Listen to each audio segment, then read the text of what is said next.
इस कार्यक्रम के पुण्यार्जक हैं श्री 1008 पार्श्वनाथ दिगंबर जैन मंदिर समिति, पंजीकृत, सुभाष चौक, मंगल बाजार, लक्ष्मी नगर, दिल्ली। निवेदक सकल जैन समाज, सुभाष चौक, मंगल बाजार, लक्ष्मी नगर, दिल्ली। धर्मात्मा जिसके अंदर वह धर्म विद्यमान हो गया है, ऐसा वह धर्मात्मा जिसने तत्वों का श्रद्धान कर लिया है, देवशास्त्र गुरु पर श्रद्धान हो गया है, निज आत्म तत्व की जिसे उपलब्धि हो चुकी है, ऐसा वह धर्मात्मा व्यक्ति कुछ धर्म क्रियाएं करता है। तो यहाँ पर यह बताया जा रहा है कि ये धर्म अंतरंग की वस्तु है। अब वह बहिरंग में किस प्रकार दिखाई देता है, तो का बहिरंग में दिखाई देने के लिए उसके कुछ बाह्य लक्षण बनाए गए। अगर उसके अंतरंग में धर्म उत्पन्न हुआ है तो ये बाह्य लक्षण उसको नियम से दिखाई देंगे। क्या लक्षण दिखाई देंगे उस धर्मात्मा के अंदर? तो यहाँ सबसे पहले बताया जा रहा कि उस धर्मात्मा के अंदर पहला निशंकितपना दिखाई देगा, कि उसको कोई शंका नहीं होगी। किसमें नहीं होगी? देव शास्त्र गुरु के स्वरूप में कोई शंका नहीं होगी। तो ऐसा वह निशंकित होगा।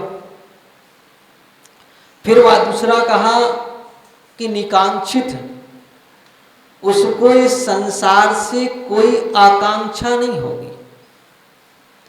पुण्य के उदय से पुण्य के फल का उपभोग तो करेगा, लेकिन कोई आकांक्षा नहीं होगी कि ऐसा कुछ हो जाए, ऐसी कोई आकांक्षा नहीं। ना यह लोक की आकांक्षा होगी, ना कोई परलोक की आकांक्षा होगी। वह दोनों प्रकार की आकांक्षाओं से रहित रहेगा, लेकिन रहित रहते हुए का अपने कर्तव्य का पालन पूरा पूरा करेगा। ऐसा नहीं कि रहता रहेगा तो कर्तव्य को भूल जाएगा। कर्तव्य का पालन तो वह बिल्कुल अच्छी तरह से पूरा पूरा ही करेगा। ऐसा फिर उसके बाद में का तीसरा नंबर आता है, वह का किसी प्रकार से गिलानी नहीं करेगा। तो गिलानी नहीं करेगा, गिलानी को जीतने का उपाय क्या है? तो गिलानी को जीतने का उपाय बतलाया कि जिस समय उसको तत्व की अनुभूति हो जाती है, तत्व से प्रतीति हो जाती है, तो वह जानने लगता है कि ये आत्म तत्व अलग है और ये पुद्गल तत्व अलग है, और इसका स्वभाव अलग अलग है दोनों का। तो उसके स्वभाव को जान करके उसकी जो पूर्ण गलन रूप अवस्थाएं होती हैं पुद्गल की, सड़न गलन रूप जो अवस्थाएं होती पुद्गल की, कौन पुद्गल की सड़न गलन रूप अवस्थाओं को जानकर, उनको देखकर उनसे वह गिलानी नहीं करता है। वह जानता है कि ये तो सब इस तरह की अवस्थाएं बनने वाली हैं। और तो वह ये भी जानता है कि आत्मा हमेशा से रत्नात्रय से पवित्र होती है, और ये शरीर की स्थिति तो ऐसी ही होती है। तो वह किसी के भी मलिन शरीर को देख करके, पुद्गल की सड़ी गली अवस्थाओं को देख करके वह घृणा नहीं करता है, क्योंकि वह आत्म तत्व को जानने वाला हो। उसकी दृष्टि देह पर नहीं होती है, देहातीत होती है।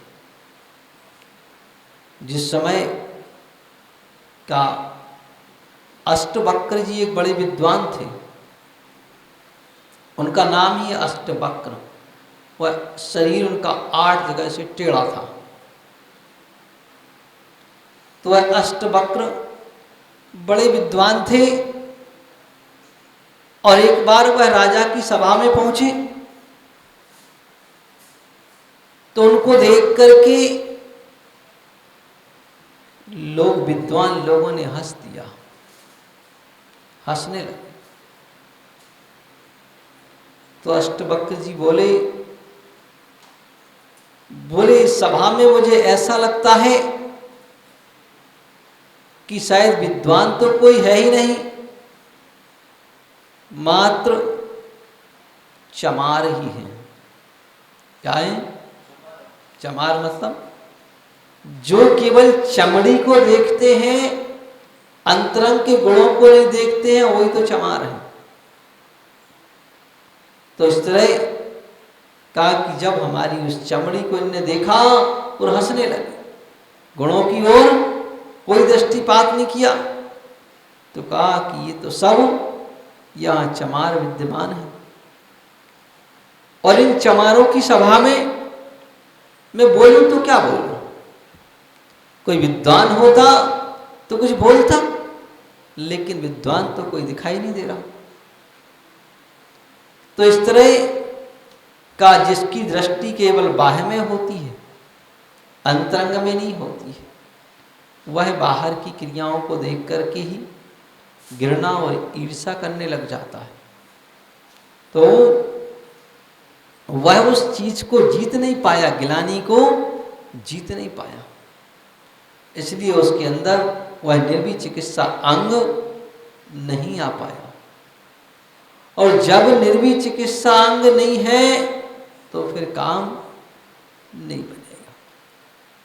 तो यहाँ पर का उस निर्वी चिकित्सा अंग को बताते हुए कहा है कि स्वभाव तो सुचौकाय रत्नात्रय पवित्र, काय स्वभाव से अशुचि हो सकती है, टेढ़ी मेढ़ी हो सकती है, सब प्रकार की है, और का रत्नात्रय से ही पवित्र होती है। तो ऐसे उस स्वभाव को जानने वाले जिसको जान लेते हैं, तो फिर वह बहिरंग की अवस्थाओं को देख करके घृणा नहीं करते, बल्कि अंतरंग की स्थिति को देख करके उससे प्रीति करते हैं। आपने नारायण श्री कृष्ण के पिताजी का नाम सुना होगा, क्या नाम था? वासुदेव। उन वासुदेव को जब 3 भाव पहले देखते हैं तो देखा जाता है कि वह वासुदेव एक वैश्य के घर में उन्होंने जन्म लिया, बणिक के घर में जन्म, और जन्म के समय इतने पुण्यहीन थे कि उनकी पुण्यहीनता कहीं नहीं जा सकती, कि जब वह मां के गर्भ में आए तो पिता का स्वर्गवास हो गया, और जब उसका जन्म हुआ तो मां चल बसी। अब इस कर्म भूमि के बालक का अगर माता पिता का स्वर्गवास हो जाए तो बड़ी पुण्यहीनता है। तो इस तरह उसका स्वर्गवास हो गया, चलते बने। फिर इसके बाद का उनकी मासी ने उसका पालन पोषण कर दिया, लेकिन जिस समय वह थोड़ा बड़ा हो गया, बाल्यावस्था से ऊपर हुआ, तो उस मासी भी चल बसी। फिर उसके मामा ने पाला। तो चूंकि ऐसा रहता है कि जिसका कोई वारिस ना हो, उसकी देखरेख, उसकी परवरिश कोई अच्छे से नहीं होती, ना तो उसमें सुसंस्कार आ पाते हैं, और ना ही वह कोई अच्छी विद्याओं का धनी हो पाता है। ऐसा नेचुरल रहता है, क्योंकि ये संसार की रीति है कि हर माता पिता अपने बच्चे को तो पालन पोषण करती है, लेकिन दूसरे का कोई नहीं करता। और अगर कदाच कोई धर्मात्मा मिल जाए तो वह दूसरे का भी कर देता है, लेकिन ऐसा हो पाना और मिल पाना बहुत कठिन भी होता है। अब स्थिति वो ही बनी कि उसका कोई पालन पोषण ठीक से नहीं हुआ, तो वैसे भी पुण्यहीन था, कुरूप था, देखने में अच्छा नहीं था, बुद्धिहीन भी था, तो पुण्यहीन भी था, तो कोई व्यवस्था अच्छी ना जम सकी।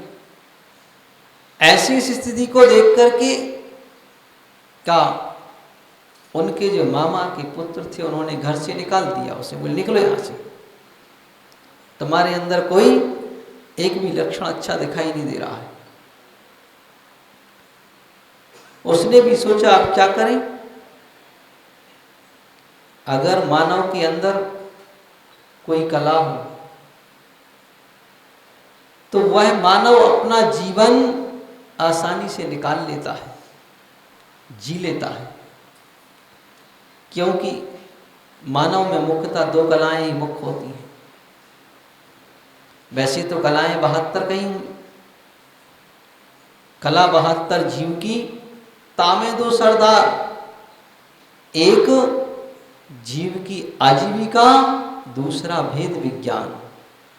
बस ये दो ही कलाएं मुख्य होती हैं 72 कलाओं में। एक तो जीव को अपनी आजीविका चलाना आ जाए, मैं अपना जीवन कैसे व्यतीत करूंगा, कैसे धन कमाऊंगा, कैसे अपना जीवन यापन करूंगा। तो एक तो जीव की आजीविका और दूसरा भेद विज्ञान की कला। ये दो चीजें आ गई तो समझो कि जीवन चल गया, और यह लोक भी चल गया और परलोक भी सुधर गया। तो अब उसके अंदर का ये दोनों ही कलाएं नहीं थी, तो उसने सोचा क्या करूं। तो उसने अंतिम निर्णय लिया कि चलो मर जाते हैं, और मरने के लिए बहुत गर्मी के दिनों में, धूप के दिनों में एक पहाड़ पर चढ़ गया ऊंचे, और वहां चढ़ करके उसने सोचा यहां से कूद करके मर जाएंगे। लेकिन जैसे ही वह पहाड़ की चोटी पर पहुंचा तो वहां पर एक मुनिराज आतापन योग तप रहे थे। कौन सा योग? आतापन योग। गर्मी के दिनों में का और गर्मी में बैठ करके, धूप में बैठ करके आतापन योग तप रहे थे। ऐसा में आतापन योग तपने वाले मुनिराज अवधि ज्ञानी थे, सामान्य नहीं थे। अवधि ज्ञान क्या करता है? का दूसरे के भाग्य को पढ़ लेता है, कि दूसरे के भाग्य में क्या लिखा है उसको वह पढ़ लेता है। ऐसे वह अवधि ज्ञानी थे। उन अवधि ज्ञानी मुनिराज जिस समय उन्होंने देखा कि आखिर ये क्यों आया है, तो उसको आया देख करके और उन्होंने पहले अपना बुद्धि ज्ञान लगाया, उस सारी पूर्व की स्थिति जान ली और पूर्व के साथ भविष्य भी जान लिया कि यह भविष्य में कैसा होगा, और देख लिया कि ये तो बड़ा होनहार है, योग्य है। वर्तमान में स्थिति खराब है लेकिन भविष्य बहुत अच्छा है, और बात को भी मान जाएगा, परिणाम भी भद्र है। ऐसा उसको जान करके और उसको अपने पास बुलाया और बुला करके कहा कि ऐसा करो, तुम मरने के लिए आए हो तो मरो मत, ऐसा करो तुम साधु बन जाओ। उसने भी सोचा कि जब इन्होंने सब कुछ जान ही लिया हमारे बिना बताए, तो जो कुछ कह रहे अच्छा कह रहे होंगे। ये विश्वास होना भी बड़ी बात होती है। किसी को ये विश्वास जम जाए, ये भी बहुत बड़ा कार्य हुआ करता। तो उसको भी विश्वास जम गया, उसने भी बात मान ली। बोले ठीक बात है, चलो ऐसा ही करते हैं, साधु बन जाते। और साधु बन गया। कब बैठ जाओ हमारे बगल में, जैसी तपस्या हम कर रहे वैसी तुम भी करना शुरू कर दो। और कहा कि अपने इस शरीर से आत्मा का भिन्न अनुभव करने की कोशिश करो, इस तरह से बैठ जाओ। और वैसा ही हुआ। उसने भी जब ध्यान लगाया तो भले ही उसके पास शब्द ज्ञान नहीं था, लेकिन ब्रह्म ज्ञान, आत्मज्ञान प्रकट हो गया। और का बाहर की कुरूपता को छोड़ करके अंतरंग की सुंदरता का अनुभव करने लगा। उस आत्म तत्व की सुंदरता का वह अनुभव करने लगा और उसी का आनंद लेने लगा। अब वह तप करते करते कुछ ही दिनों में उन्हें रिद्धियां प्राप्त हो गई। और जब रिद्धियां प्राप्त हो गई तो उसने सोचा कि रिद्धियों का मैं क्या करूं। विचार किया कि ये सब किनके प्रभाव से हुआ है, किनका पुण्य योग से हुआ है। तो देखा कि मुनिराज के प्रताप से हुआ है, मैं तो मरने को आया था। इनके ही प्रभाव से मुझे ये सब कुछ प्राप्त हुआ। उस सारा मार्गदर्शन भी इनने किया। तो जो कृतज्ञ होता है वह हमेशा दूसरे के उपकार को मानता है। इस कार्यक्रम के पुण्यार्जक थे श्री 1008 पार्श्वनाथ दिगंबर जैन मंदिर समिति, पंजीकृत सुभाष चौक, मंगल बाजार, लक्ष्मी नगर, दिल्ली। निवेदक सकल जैन समाज, सुभाष चौक, मंगल बाजार, लक्ष्मी नगर, दिल्ली।